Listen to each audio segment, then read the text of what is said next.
मध्य प्रदेश में बंद हो गई लाडली बहना योजना। शिवराज के हटते ही एमपी में बदलने लगी तस्वीर। राज्यपाल के अभिभाषण में लाडली बहना का जिक्र नहीं। जिस योजना को लेकर मध्य प्रदेश में बीजेपी को जीत मिली, जिस योजना ने हारी बाजी पलट दी, सरकार की एजेंसी हो या फिर निजी एजेंसी, सभी ने यह माना शिवराज सरकार की लाडली बहना योजना चुनाव में गेम चेंजर साबित हुई। जो चुनाव सबसे कांटे का माना जा रहा था वो एक तरफा हो गया।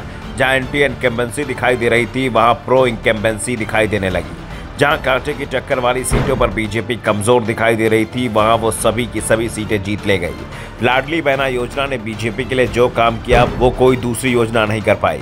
लेकिन अब चुनाव हो चुका है। मध्य प्रदेश की नई सरकार हर उस योजना को कमजोर करने की कोशिश में जुटी दिखाई दे रही है जो शिवराज सिंह चौहान की याद दिला रही हो। उसकी जगह मोदी सरकार की योजनाओं को प्रमोट किया जा रहा है। प्रदेश में अब राज्य सरकार की योजनाओं का प्रचार कम, केंद्र की योजनाओं का प्रचार ज्यादा दिखाई दे रहा है।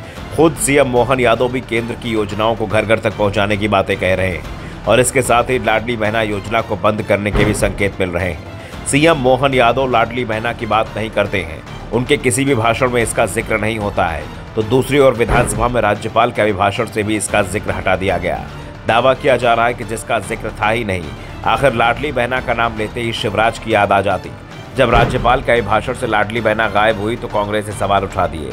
पूछा कि योजना चल रही है या पूरी तरह से बंद कर दी गई है। योजना में 3,000 रुपए दिए जाएंगे या 1,250 रुपए मिलेंगे या एक भी पैसा नहीं मिलेगा। सरकार अपना रुख साफ करे। जवाब सरकार से था। उम्मीद थी कि सीएम मोहन यादव जवाब देंगे। 2 डिप्टी सीएम बनाए गए हैं, उनकी ओर से जवाब आएगा, लेकिन सरकार की ओर से जवाब नहीं आया। पार्टी की ओर से जरूर कांग्रेस को जवाब मिला। बीजेपी के राष्ट्रीय महासचिव और इंदौर 1 से विधायक कैलाश विजयवर्गीय ने कहा कि कोई भी योजना बंद नहीं हो रही है। वैसे विजयवर्गीय दावा किस हैसियत से कर रहे थे, क्योंकि वो सरकार का हिस्सा नहीं है। वैसे जिस दिन से मोहन सिंह यादव ने प्रदेश की कमान संभाली है, उसी दिन से लाडली बहना योजना को बंद किए जाने खबरें चल रही हैं। कांग्रेस लगातार सवाल उठा रही है, दावा कर रही है कि योजना जनवरी से बंद हो रही है या फिर लोकसभा चुनाव को देखते हुए अप्रैल तक इसे चलाया जाएगा और लोकसभा चुनाव होते ही मई में इसे बंद कर दिया जाएगा। सरकार की मंशा क्या है वो साफ होनी चाहिए। दूसरी ओर कांग्रेस के प्रदेश अध्यक्ष जीतू पटवारी दावा कर रहे हैं कि सरकार अगर इस योजना को बंद करने पर विचार करेगी तो कांग्रेस उसे ऐसा करने नहीं देगी। बीजेपी ने जो वादा किया है उसे पूरा करना होगा।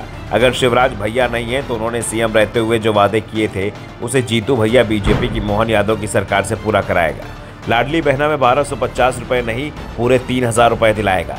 वैसे जीतू पटवारी कांग्रेस के अध्यक्ष है, सरकार में नहीं है। ऐसे में वो सरकार से उसका वादा कैसे पूरा करा पाएंगे, ये सवाल जरूर बने हुए हैं।